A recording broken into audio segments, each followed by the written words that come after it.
Začína to ako vtip, ale nie je to celkom vtip. Stretnú sa architekt, psychológ a priestorový plánovač a napíšu spolu knihu.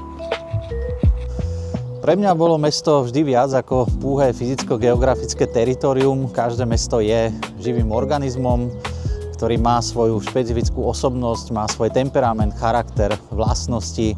S mestom sa môžete spriateliť, s mestom sa môžete pohádať, mesto vás môže zradiť, ale aj naopak príjemne prekvapiť.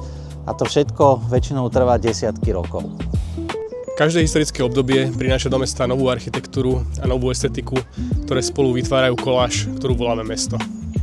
Pre mňa ako plánovača je mesto tiež hlavný objektom záujmu a vždy ma fascinovala tá úžasná komplexnosť, aké procesy tu prebiehajú, ako spolu interagujú a ako tvoria budúcnosť.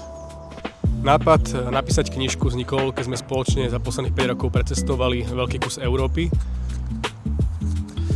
No, táto kniha sa rodila v našich nekonečných debatách v hamburských prístavných krčmách, piránskych kaviarniach, pri šoferovaní divokými kaňonmi východnej Bosny, ako aj v debatách v našich stiesnených kanceláriách.